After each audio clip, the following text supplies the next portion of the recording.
you are. Bro, what's going on over there? Oh, Tom Brady, take it. Yes. Yeah. Song's over. Let's go, dude. Justin. Caleb. What's up? Caleb. Ah! Did you see that? Did you see that in Denver? Did you see what happened in Nashville in Denver? Let me get I saw it. I synced it. I synced it with my own 2 eyes. My body's just being uncontrollable over here. Justin, beautiful game. Yeah, Titans beating the Patriots at home 34-10. Who saw this coming? Sit down right now. No, you didn't. Nobody saw this coming. We both picked the Titans. Does not count. The New England Patriots, who are coming to Nissan Stadium to get their butt kicked. Get their butt kicked. Get their butt kicked.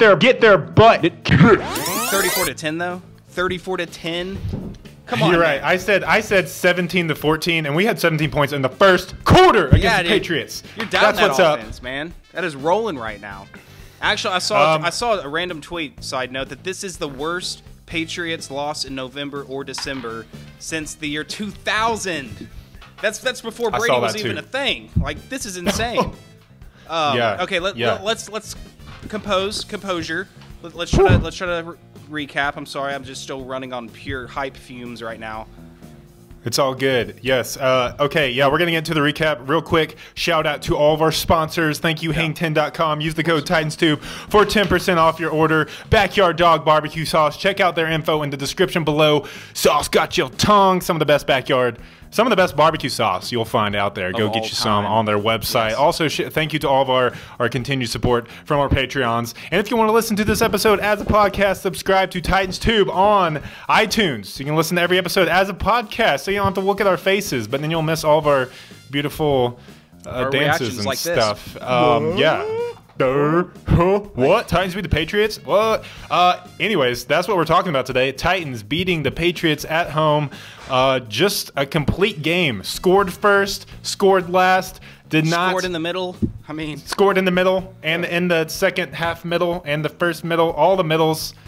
We just scored all day. Justin, I'm going to toss it to you. What are your thoughts on this game? Opening thoughts. You were at the game, right? You were there. I was at the game. What was the atmosphere like? Quick breakdown of at the game-ness. There was a lot of Patriots fans there. They definitely showed up. I don't know if they flew in or if they're transplants here or if they're bandwagon fans living in Nashville. Either way, there's a lot of Patriots fans there repping their team. So it was good. It was good to silence them. But dude, the stadium was you're not there anymore. The stadium was I'm gonna have Tom Brady with his L watch this entire episode just from the sidelines over there, which is where he finished the game. Couldn't even finish the game, Brady. If you're doing that. He had to sit down to Brian Hoyer. Yeah. So I'm just gonna make sure everyone can see that Brady was legit, like fuller than it's been the entire season. Like, it was hard to find an empty seat in the entire stadium. So super exciting, high energy atmosphere. It was loud. So just a great experience, a great game to go to. If you were at the game too, yeah, you know what I'm talking about. That was amazing. And we've already briefly talked about this. Is this the biggest Titans regular season win in the Marcus Mariota era, not including the Jacksonville game where it was win and get in last year? Because, I mean, you can't put stakes like that, you know, over win and get in scenarios. But, yeah, like, this was at least the most impressive win, I think, at home in the Marcus Mariota era. Of course, considering the team you beat and how you beat them, and Tom Brady and the Patriots. First win against the Patriots since 2002. I mean, yeah, it's just amazing. It's hard to react appropriately right now. I don't know. Yeah, what it look like on TV, bro? What it looked like on TV, it looked like I was having hard controlling my hormones watching what was going on. Yes. Too bad Amy had to go to work tonight. Yeah, she should have. I wish we could have had Amy here on this. Yeah, recap, because by the way, do not honest. tell her that this happened here, but it had to happen. It had You to in happen. trouble, dude. Yeah, real trouble. Anyways, man, think about this. Mariota is, people are still doubting or have been doubting him this year. He's put up some of the biggest wins in his 4 years as a season as a Titans, at home, on the road. He's putting up some incredible memories for Titans fans of the future. Titans have now beat both teams that were played in the Super Bowl last year. We also beat the other team that was in the AFC Championship game, Jags.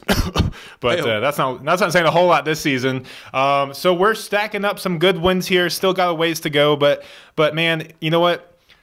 I don't know. It was a beautiful thing to watch because we started strong and then we did not let off the entire game and almost got better as the game progressed, which is incredible because typically you see the Patriots do that. If they're going to start slow, maybe they'll make a comeback in the second half. They were hanging around for a little bit, keeping it a one-possession game, two-possession game, but I think the big stat that stands out to me, we shut them out in the second half. I mean, how good have the Patriots been, especially in the second half or even fourth quarter, making comebacks since Brady's been their quarterback? Shut them out. A big goose egg for the Patriots in the second half. It was 24-10 at halftime. Titans finished 34-10.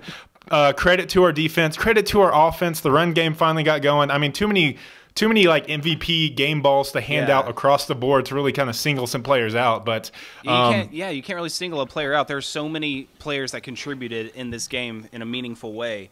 And yeah, dude, 10 points from the Patriots. That just does not happen. And I do want to say one thing. I think the Titans, we came to play, and I think we should get all the credit in the world for this win. But dude, something was going on with the Patriots in this game. This was one of the poorest executed Patriots games that I've seen them play. I mean, Brady was missing passes. He had some amazing throws, but he was missing passes. Their receivers were dropping balls.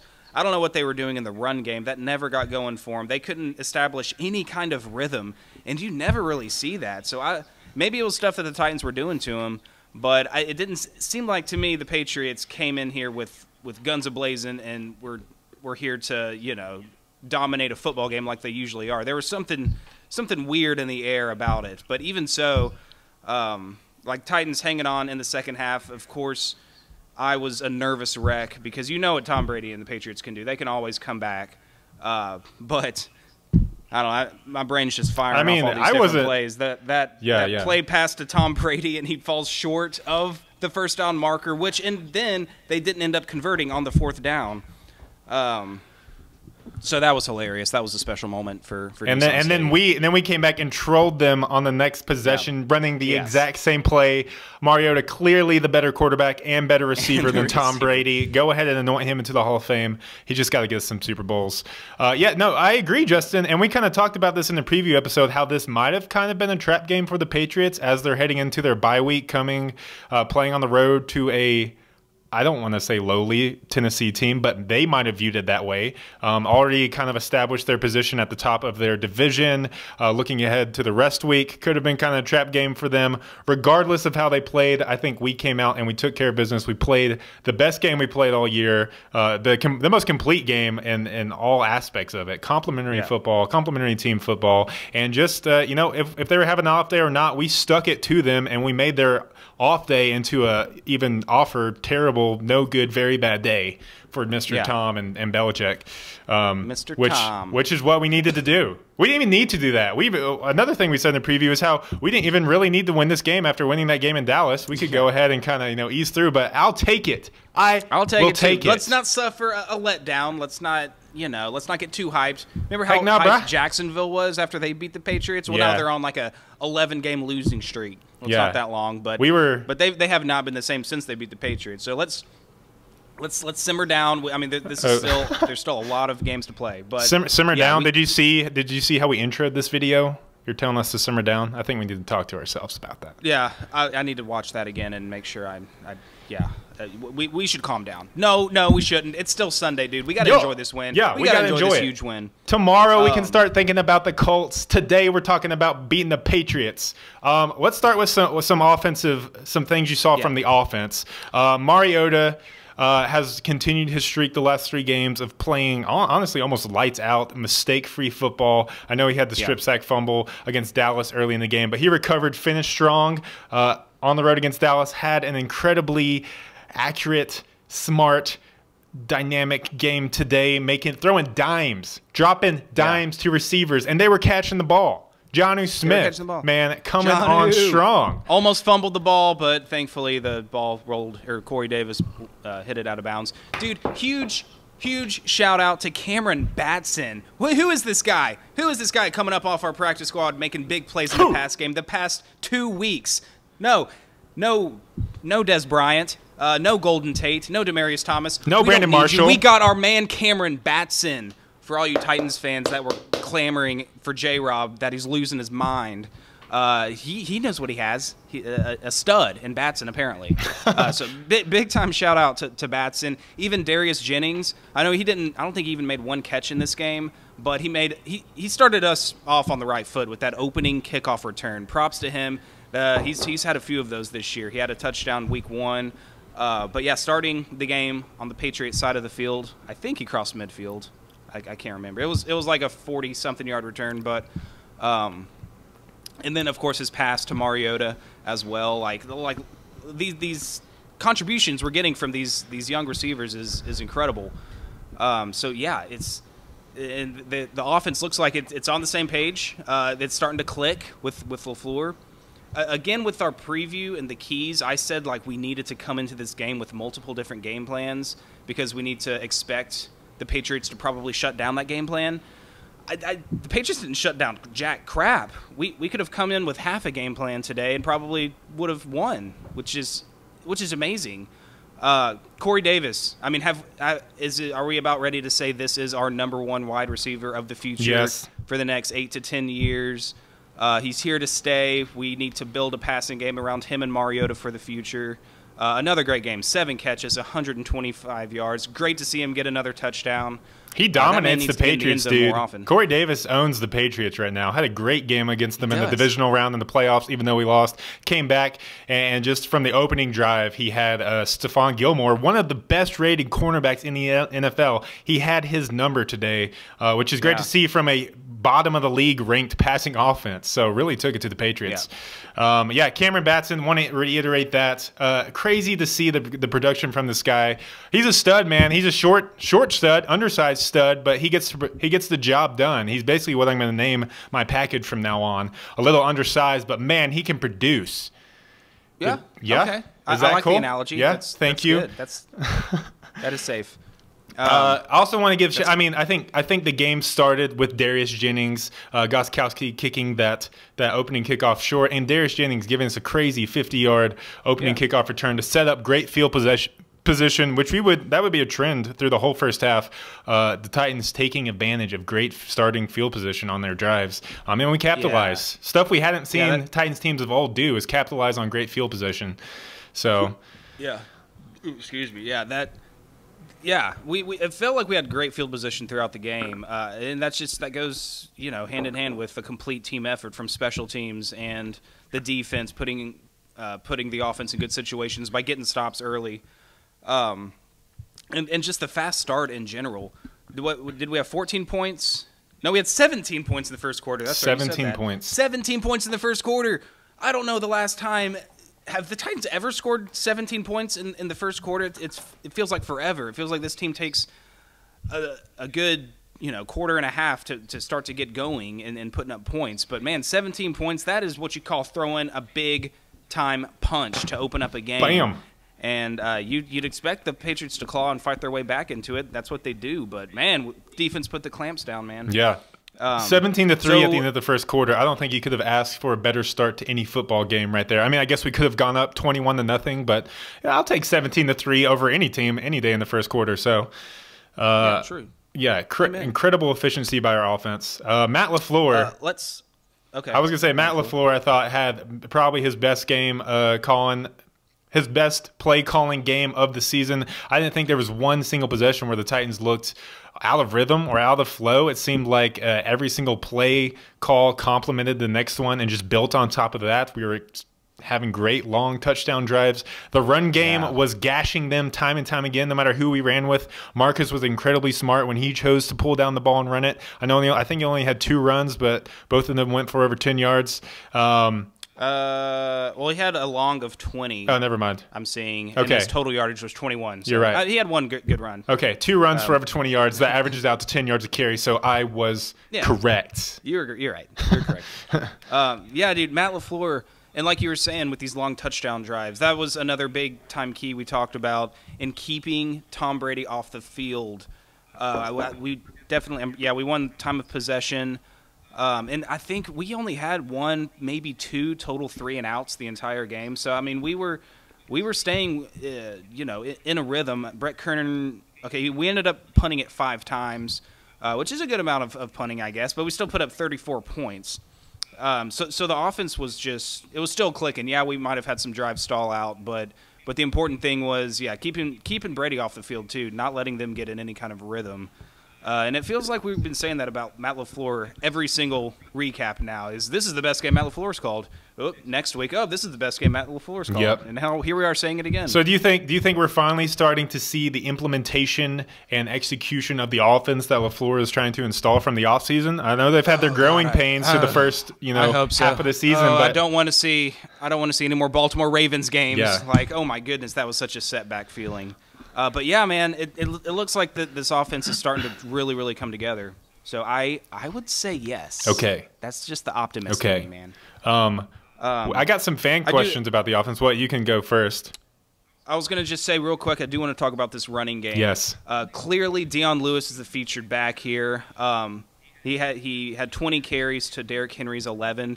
But an interesting note, man, David Fluellen came into this game when Derrick Henry wasn't getting a lot of work. He didn't see the field a lot. I think he had one run where he kind of like just fell down or something. And then Fluellen had that run where he got hurt. I don't know what they were saying on TV, but from what it looked like from the stands, it looked like Henry more or less got benched, and so they brought on Fluellen, and he was starting to run the ball well until his knee buckled or whatever happened. So I don't know. Is that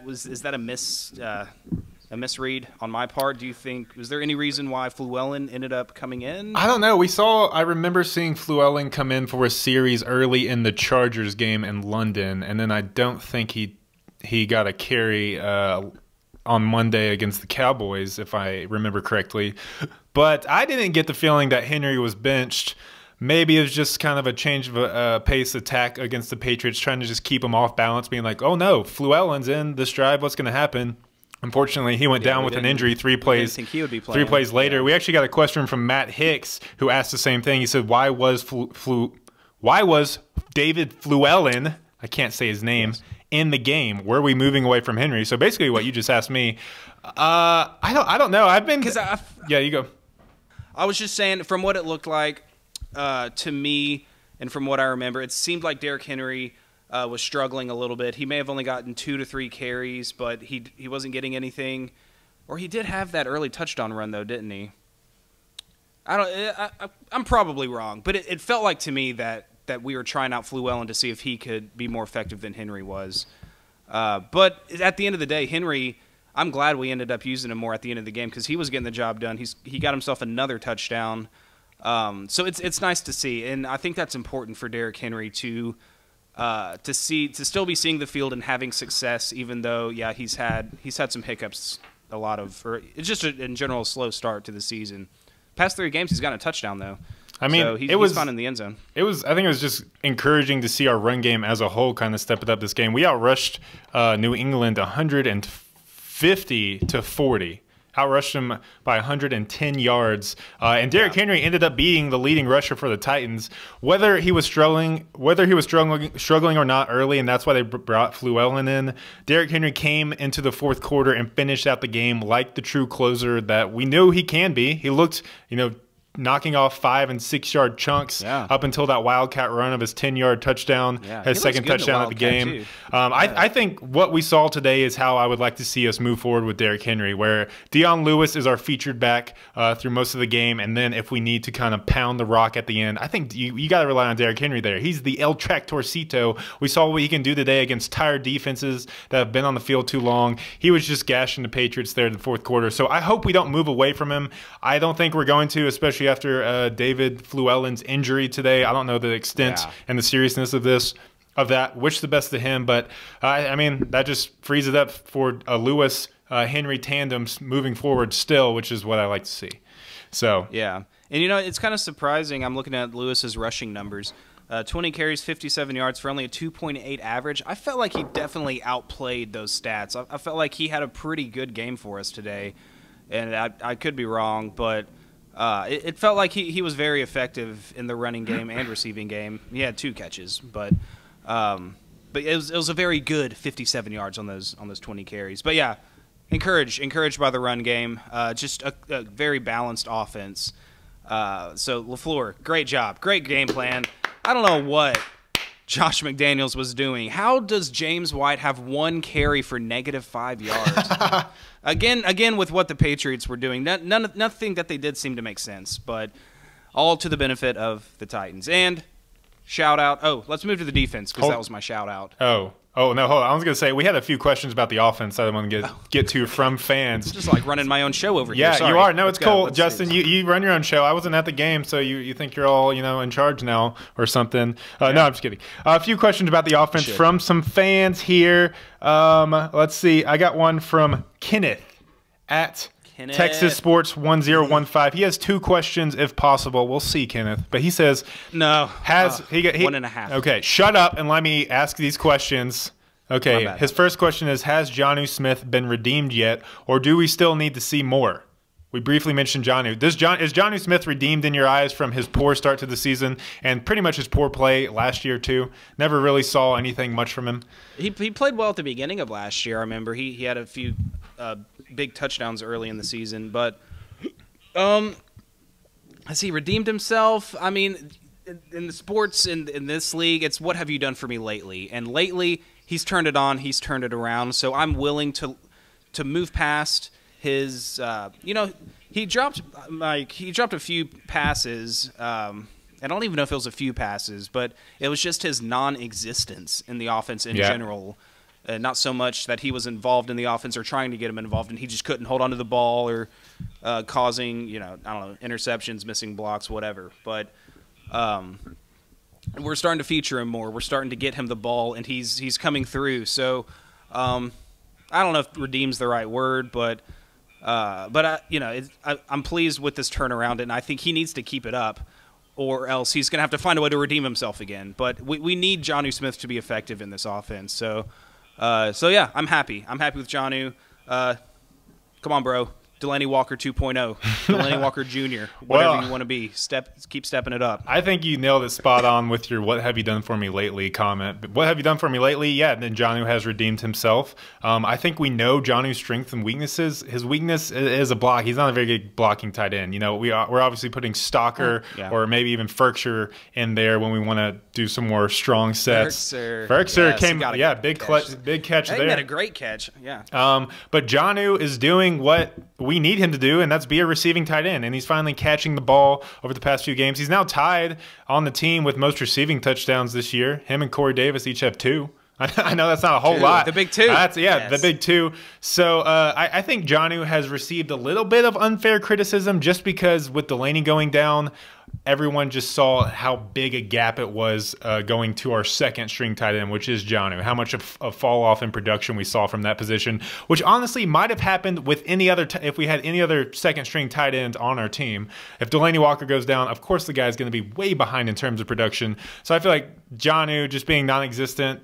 That's where he got a lot of his criticism from. But over the last few games, he's done what we need him to do. Now, I don't want to see any fumbles like we saw him have today, but I want to see him catch the ball when he needs to, which he did today. So yeah, has he redeemed himself? I think so, but he's got to keep redeeming himself every single week. Today, yeah. But he's got to keep doing it. You got to redeem yourself every week. Yeah, every NFL player has to redeem themselves every Sunday, or you're out. That's how the league works. You're out. You're out. Nick Williams, you never redeemed yourself. Yeah. Next question. Kenneth's other question, actually, we already answered. He said, what do you think of Henry's role as a fourth quarter running back? We just answered that, bro, so you welcome. Okay. So you need to rewind the video and watch chart. Yep. Let's see. Okay, Billy Smith, he asked, can we finally say that Marcus is our guy? Finally. If this show has said he's our guy for years, so that's a question for other fans to figure out, those that have kept doubting him. Yes, Mariota is our guy. I want him to get a second contract. Hopefully, I hope J-Rob sees it that way. Dude, he just beat Tom Brady. He outplayed him immensely. If you're a stats guy, all you people that hate on Mariota, you just want to look at stats. How about you look at these stats now? Here's your stats to back up your arguments. How you like them apples? Yeah. I mean, okay, Mariota. I think I tweeted this earlier or last week too. Win over Tom Brady, another blowout win over Aaron Rodgers, a blowout win over Russell Wilson. He won in New Orleans as a rookie against Drew Brees in overtime in an epic game. He has a road playoff win in Arrowhead. In 4 years, and that's not counting all the other wins that he's come up with too. So yeah, I mean, if you want us to move on and go draft another Jake Locker or Zach Mettenberger, fine, sure. That's your opinion. That's your problem. Yeah. Caleb, is Marcus our guy? Am I too much of a fanboy? No, I think you're right. I mean, yeah, you look at the wins he's racked up. You were talking about earlier, the memorable moments he's had as a Titan that he's provided Titans fans with since he's been in the league. I think we see a guy who, he's not going to be a Rodgers or a Brady or even a Drew Brees. He's not that type of quarterback. He's more of like I would kind of compare him to a Russell Wilson type of guy where, he's got a lot of intangibles where the game's on the line. He's going to make the correct winning play. It's not necessarily going to be a 50-yard dime pass down the field on the sidelines to set up a game-winning field goal, but he's going to get the job done the other ways. Yes, he does need some talent around him, where I wouldn't say that about Aaron Rodgers. I think Aaron Rodgers could pick me and you up and we could go beat some teams. But moving forward, looking at, the team struggling to find a quarterback, I'm rolling with Marcus Mariota as my guy, as my franchise quarterback. We've seen him take down top quarterbacks, get playoffs win, make credible road comebacks. He's making all the throws. We've seen him make all the throws. We've seen him miss the throws too. I think he needs to work on his consistency. He missed some throws today. Yeah. But I think we're seeing it now that his hand is pretty much fully healthy. He's removed the glove. We're really seeing him come on in his fourth year, and I'm really excited to see how he's going to finish the year after how he started. So, Marcus is the dude. Yeah. Tom Brady, what do you have to say about that? Tom agrees. Tom, one last thing. Yes, Tom. Boom! Sacked on your face. That should transition us to the defensive side of the ball. How about that? Okay. I like what you said, though. I like what you said about Mariota and kind of bringing back the realisticness to it. That, sure, he's not going to be an Aaron Rodgers, Tom Brady, where you have to put literally the whole team on his back. He has to have talent around him, but you can win with this guy. You can win a Super Bowl with this man, building a team around him. So, I feel like that's pretty clear. So, yeah. Yes. Okay, Justin, you wanted to give a shout-out to our defense now. I will let you have the spotlight. Who you shout out to, bro? Shout out to MMCB. Yo. Yes, dude. We were all over those receivers. Adoree Jackson blanketing Josh Gordon. Malcolm Butler not getting burned for a touchdown. And huge shout-out to the other ex-New England Patriot, Logan Ryan, getting Tom Brady for a sack and breaking up a fourth down pass, I believe. Yep. It might have been on that same drive where Brady caught the ball and fell short of the first down. Kevin Byard, I saw him making plays, made big tackles.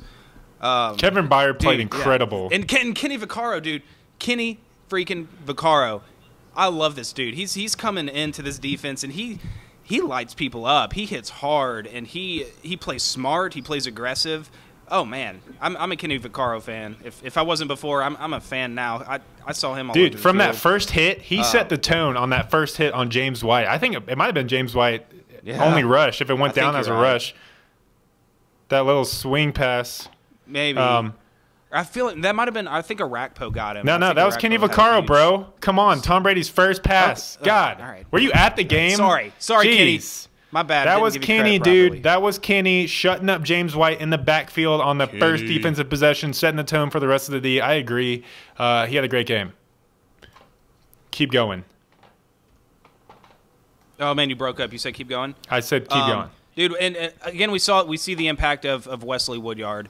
I saw nobody runs through a Wesley Woodyard tackle. Like he made so many tackles. He made so many plays. He sacked Tom Brady. He made plays in the pass game.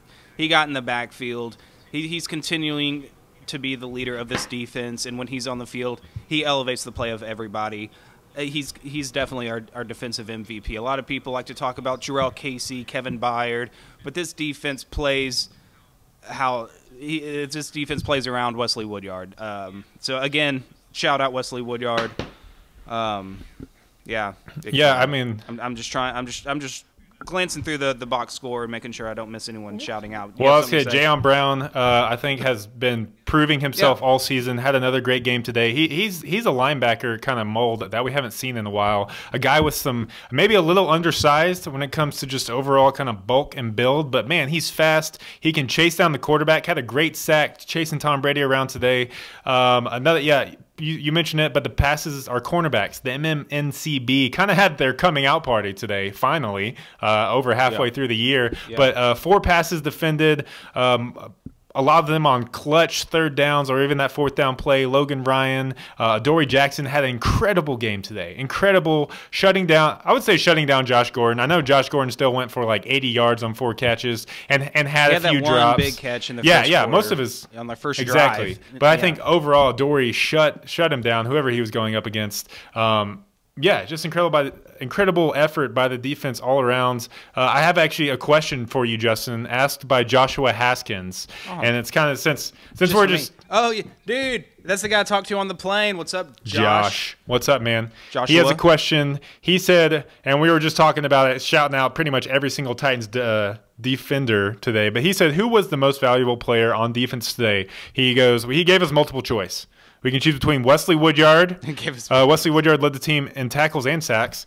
Adoree Jackson shut down the wide receivers. 3, Logan Ryan shut down the slot. 4, Jayon Brown seemed to cause a lot of negative plays. Or 5, Malcolm Butler didn't get roasted, which is a big deal for Malcolm Butler.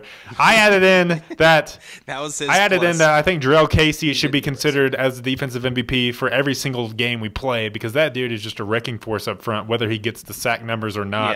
Yeah. He's blowing up the middle of the offensive line, which I thought another key to today's game was we won the trenches on offense and defense. Credit to our offensive line. I forgot to mention that, but I thought they did a solid job. And then same with the defensive line too. But so, who's your answer to that question? Who would you say? Let me. I said that Josh, the dude on the plane. I sat next to Josh on the plane when we traveled to Dallas for the Monday Night Football game, so people understand what the heck I'm talking about. For the defensive MVP, so you didn't even know. For the defensive MVP, I still got to go with Woodyard. I feel like. I mean, he sets the tone. And there was a particular play where I think it might have been Sony Michel who was running the ball, and he had about 5 or 6 yards, and it looked like he was about to get a lot more and busted open. And he just runs into a Wesley Woodyard tackle and goes down immediately. It was a random play, like a 6-yard game, but I was like, thank God for Wesley Woodyard. Yeah, I got to go with Woodyard. At 1.5 sacks, he led our team in tackles with 10. He had 3 QB hits. Yeah, that's how you beat Tom Brady, man. You got to hit him, get in the backfield and hit him. And he led the charge in that department as well. And quick note, too, Woodyard and Jayon Brown definitely have a bromance going on. I see them all the time when I'm at games, like on the sideline, talking to each other. They were dancing together on the sideline. Like they weren't like slow dancing together. I want to be a part of that bromance. So guys, let me in. So I think this emergence of Jayon Brown almost directly has to do with the influencing guidance of Wesley Woodyard, and I think he's going to pass the torch on to Jayon Brown eventually to be our linebacker. And Rashaan Evans. Him and Evans. Maybe it's a tag team kind of co-op leaders back there, which would be incredible because they're both kind of different molds of linebackers. So we have a bright young future when it comes to middle linebackers right there. Yeah, but to answer Joshua's question, I would give it to Woodyard you could give it to any of those guys. Honestly, everybody played well. But if you're gonna hold me at gunpoint and force me to pick somebody, it's Woodyard. Got my six shooter revolver over here, just my Cattleman revolver that I picked up off of a dead body around Valentine. Red Dead Redemption 2 references there for people who play. We're gonna throw out Red Dead 2 references throughout the rest of the videos. The rest of the season, because that's what we're obsessed with. But yeah, pass rush got after it today, putting Tom Brady on his butt time and time again. And then our offense did their job too by sustaining drives, capitalizing on scoring drives, and keeping Tom Brady once again on his butt on the sidelines too. Tom Brady spent a lot of time on his butt today, which is what I like. Tom Brady, how do you like spending Sundays on your butt? Yeah, he said he likes it. He likes it a lot. He likes it. Okay, now I can see it. You pointed it. Yeah, sorry. I like the L. I like the L. Yeah, Tom Brady he likes to sack himself sometimes. He does not like to get hit, so he'll just curl up into a little ball and fall down. That works too. Hit me with another one. Well, these are kind of being. You got anything left to say on the defense? Because I got a few kind of wrap it up questions that we can move to, but we've kind of covered the whole aspect of it. I mean, just a great team win. Yeah. I don't really have a whole lot of negatives. Even against the Cowboys, Suckup hit even on special teams. Suckup hit all his field goals, and Adoree Jackson flashed a little bit in the punt return game, getting some yards after catching some punts. So great job by him too. Adoree Jackson, do it all. I really hope we can continue this fire and the momentum, especially from our defense today, because I think a lot of guys. I mean, we have a lot of former Patriots on our team, and I mean, Dion Lewis said it in his post game that this was a personal game for him. I think a lot of guys, the former Patriots, were taking it as a personal, making it personal for them, and then also a revenge game for anyone who played on the Titans in that divisional round last year. We wanted to get some revenge against Tom Brady and the Patriots, and we got that today. But the defense looked extremely aggressive. I had thought we were going to get a few fumbles with how aggressively they were trying to strip the ball from the running backs and wide receivers. Yeah, you kept seeing they were trying to punch it. All of our cornerbacks were blanketing the receivers the whole game. Our pass rush was getting after Tom Brady. It's just I don't have negatives to say, man. Nothing negative about it. In terms of defense, this is like the most fun recap I've ever been a part of. People were saying we had the best top-ranked scoring defense in the league in terms of holding people scoring. People thought that the Patriots might, kind of blur that number a lot. I thought they would. They actually helped us improve that number.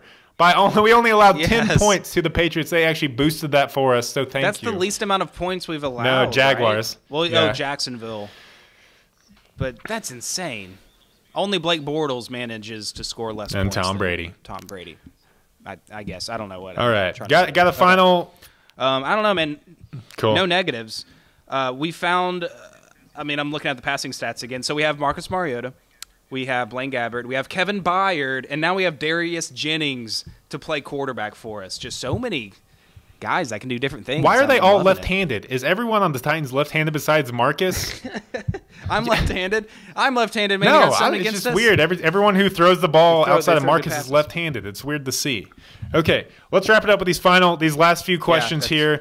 This is kind of an overall question on the teams that played today from El Zombie Guapo. He says, who deserves more credit for the Patriots' poor play, the Pats or did the Titans make them play bad? So he sounds like a Patriots fan. He's just trying. So did the Titans win or did the Patriots lose it? You don't beat the Patriots 34-10 without a combination of those things, I feel like. I think we absolutely came ready to play. But the Patriots, I feel like, came out and kind of laid an egg of their own. And so with that combo, you get a 34-10 final against a dynasty, which it's just still so lopsidedly mind-blowing for me. I feel like, if the Patriots came ready to play and they played 100% their game, it still would have been a very close game, I feel like. And we might have won. I feel like we played that well. It definitely would have been much closer, though. But I think the Patriots lacked in that department, and I don't know what it was, effort or just mentally being ready and whatever. But that question is basically how the national media is going to spin it. It's like, did the Patriots just play bad, or did the Titans do something to make the Patriots play bad? No, the Titans just played good. No, that's kind of disrespecting the Titans, in my opinion, in that question. I want to give respect to the team, because whether the Patriots came out and laid an egg, which they kind of did, I thought with how well we played today, we would have beaten any team in the NFL. But yeah, I'm that confident. Ooh, dude, I liked how we played today, okay? Yeah, we took down the Patriots, and they didn't look to bring their A game, but it didn't matter. If they had brought their A game with how we played, I still would have been that confident that we would have been there at the end and gotten the W. So I'm giving the respect to the Titans there. We deserve it. Good job, Titans. Good for the boys. I like it. And respect then, yep. No, keep going. I'm just stop ranting. Okay, last question, and this is kind of looking ahead, a slight look ahead from Jake Shook, but he's our boy. Go check him out at Shook Shake Sham. Shook. He says, "Yeah, dude." He says, "Do we see the Titans of years past crap the bed against Indy after a huge win, or do they capitalize on the momentum?" You know, we were talking about earlier Mariota beating all these great quarterbacks like Tom Brady, Aaron Rodgers, Russell Wilson, Drew Brees, a quarterback the Titans have never beaten. Andrew Luck. We'll get a chance to face off against him next week. What do you see? Looking ahead a little bit. We'll keep this brief. I hope it feels like we say this almost every time we come to play a team that has something over us. Is this a new Titans team? Can we get the Andrew Luck monkey off our back? I mean, I'm going to be honest, man. I've got my reservations a little bit. This Colts team is playing well right now. I know they just beat Jacksonville at home. They've been on I don't know if it's a winning streak, but they've won many of their last handful of games. Andrew Luck playing well, and he still scares me, man. He still scares me. He's got our number, and there's just facts. And the Titans have got to come ready to play that game, I think, as well as they played today. We can't have a Super Bowl hangover, as what people like to joke about the Jaguars beating the Patriots earlier this year. Can't have a hangover from this win. We've got to understand the opportunity in front of us and take advantage of it. And I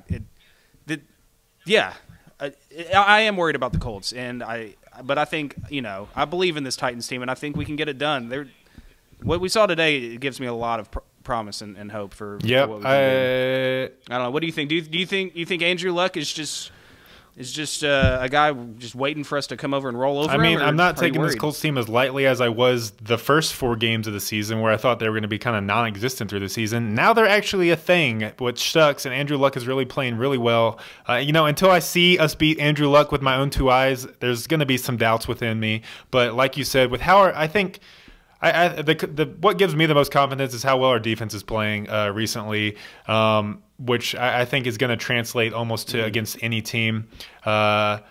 Hopefully here moving forward anyways. Our offense, I can still see maybe being a little inconsistent. I don't think even half a season is enough to really implement a new offense. I know we've been stepping it up the last few weeks, but I have more confidence in our defense going up against Andrew Luck and a bunch of their young guys. I know they love to burn us with their tight ends, and they got a lot of good tight ends, but I have more confidence in our defense than I do the Colts offense right now, so I'm going to stick with that moving forward. I'll stick with it. I'll stick with that answer too.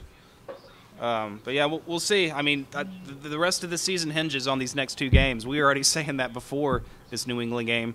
Our season will hinge on at Colts, at Houston. So these are the big ones. These are the big ones, y'all. The Patriots is not a big game. Not even close to a big game. What? Sorry, Tom. So yeah, man, it's Colts week. We finally get to play them. Week 11. So weird. Jeez. And then I think we play them again the last game of the season as well. So, yeah, here we go. AFC South matchup.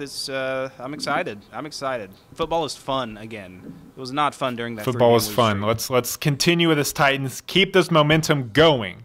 Anyways, that'll wrap it up. Thank you for listening. Great job, Titans. Make sure you let us know your thoughts in the game below. Did you have any negatives from the game? Did you see one player that you didn't like his play or his effort or something? Because I didn't see anything. I don't know if Justin saw anything, but nothing. We shut up the Patriots. No. So big win there. Yep, that's all I got. Dudes. Yeah, that's That's all we got. That's all we got for you guys. Go home. You might already be home, but enjoy this win. Get liquored up or something, or don't. That's irresponsible. If you get liquored up, don't drive. But is that fair? Okay. Let's end on that. Peace. Peace out.